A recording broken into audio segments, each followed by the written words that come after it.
Imagine having to ration the amount of medicine you need for your body to function properly. Developing a disease that has nothing to do with what you did on your day throughout your day-to-day life, but is inherited through genetics and not being able to afford the medication for it. Imagine feeling that having Imagine fearing having kids because of the fact that prices of pharmaceutical drugs make it so that you aren't financially stable enough to have them. Many Americans are stuck with having to make huge sacrifices and work tirelessly in order to afford the prices of some of the prescription drugs, some of these prescription drugs, and are forced into a state of survival due to the unreasonably high prices. Though I've been fortunate enough to outgrow my condition for the time being, I was faced with these choices when I was a kid. I have asthma, and though it wasn't as bad as before, when I was younger, I was constantly back and forth between the hospital. The price for my medication was so high, I had to use a drug over the course of 3 months that was supposed to be used for 1 month. However, I'm not here to persuade you into thinking that Big Pharma is bad. I'm here to inform you on how they're able to make these prices of these drugs that high. And from there, you can make your own opinion on the matter. There are three entities involved with the price hikes of drugs in America. According to a news article written by Laura Entis, there are three bodies that are involved in the network of selling prescription drugs and its consistent increase in price. And those three drug bodies are drug manufacturers,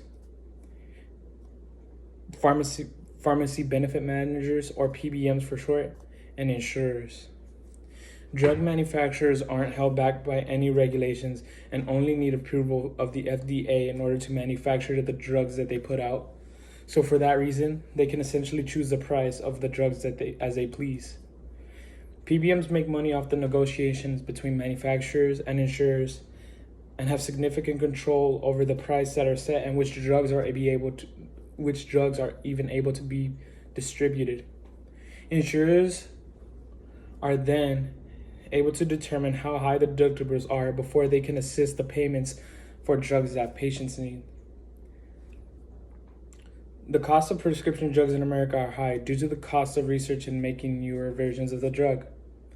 The cost of prescription drugs in America are high according to the study done by OECD, the average consumer in the United States is estimated to spend 47% more on prescription drugs than people in Canada, and an enormous 160% more than United Kingdom, despite paying a higher amount in order to use these drugs, as well as plenty of taxpayer dollars being used to fund research.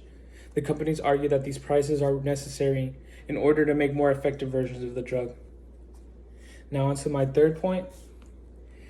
Patents that are made in the United States make it so that the drug manufacturers are able to monopolize on the drug.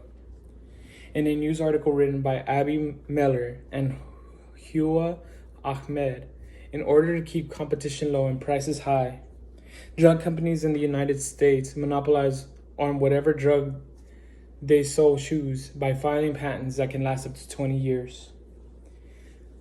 There are two other tactics that drug manufacturers use in order to monopolize on certain drugs, those two being evergreening and thicketing.